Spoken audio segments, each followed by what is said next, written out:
Israeli Defense Forces killing Hamas leader, the leader of Hamas and the architect of the terrorist group's October 7th attack on Israel. Yahya Sinwar, Israeli and U.S. officials say Sinwar's death creates an opportunity to resume ceasefire negotiations. Prime Minister Benjamin Netanyahu making a shocking offer to Hamas yesterday to end the war if, quote, Hamas lays down its arms and returns our hostages. But a former FBI agent and hostage team expert is warning that Hamas could kill the hostages in retaliation for Sinwar's death. Iran says Sinwar's death will strengthen the, quote, spirit of resistance, while Hezbollah announces a new escalatory phase in its war against Israel. Joining me right now is Heritage Foundation Senior Research Fellow and China and National Security D.C. International Advisory CEO, former Deputy National Security Advisor for Dick Cheney, Steve Yates, back with me. Steve, good to see you. Thank you very much. Your reaction to Sinwar taken out? Well, it's obviously very good news when the mastermind of a truly terrible and tragic attack like this is removed. Of course, we can't allow the marking of that occasion to distract us from the fact that the proxy behind all of this is the leadership of Iran, and they have many more tools than him as an individual. I think that Prime Minister Netanyahu's offer was strategically smart. I have my doubts about whether those will lay down their arms. Very, very concerned about the health and welfare of the hostages. Of course, that should be the prerequisite for any real move forward. And of course, the United States should stand by Israel's right to defend itself. Both major parties say those words. I hope we mean it.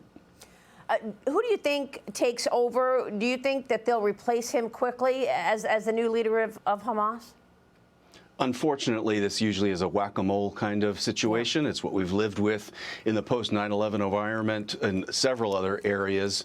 Unfortunately, they've worked very long and hard in recruitment training. I hope that the Israeli operations have degraded them somewhat, but hopefully they also learn that if you act in this way, justice will be served at some point, whether it's by Israel, the United States, or the free world generally. And eventually they have to take that lesson to heart. But really, we've got to go back to a different infrastructure in the Middle East. And I think that's hopefully what November 5th leads to. What do you mean?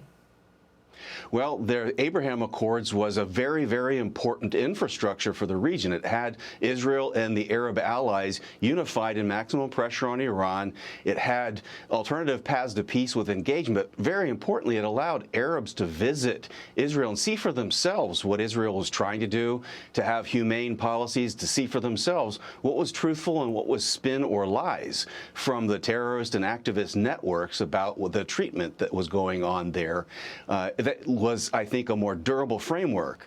It was conspicuous that Vice President Harris only talked about the Iran deal being in or out. She never really acknowledged the Abraham Accords' existence, and yet that was the single most positive strategic contribution to the Middle East, I would argue, in my lifetime.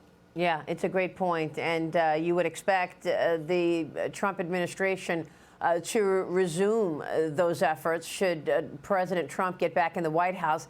Israel's UN ambassador says Israel's retaliatory attack on Iran will, quote, be very painful for the Iranian regimes, and they will think twice in the future whether to attack Israel or not. Israel's planned attack is reportedly ready, and U.S. officials expect it to come before the November election. What are you expecting there, Steve? I mean, Russia's deputy foreign minister warned Israel not even consider striking Iranian nuclear facilities. And Netanyahu has already said that Israel would not strike Tehran's nuclear or oil facilities and will instead target the military and infrastructure. How are you expecting this to play out? Well, there's two things on this that strike me immediately. Number one, it's very rich to take advice from Moscow about potential strikes against a neighbor. It's also, I think, very troubling that the United States continues to have people that try to forecast what's happening. It's kind of a theme in the Biden-Harris administration where they play somewhat commentary and predictor of events as opposed to a shaper and leader in these circumstances. I hope that change is coming in that regard. But really, Israel has talked for some time that they would look strategically at what to do to degrade Iran's capabilities to continue to pose this threat. But again, I would just emphasize this shouldn't be Israel alone, and we have to think beyond just the immediate to this broader infrastructure that would deter these kinds of things from spinning out of control. Yeah, it's all really important points that you make. Steve, good to see you this morning. Thank you, sir. Steve Yates, my pleasure. Thank you. Joining us.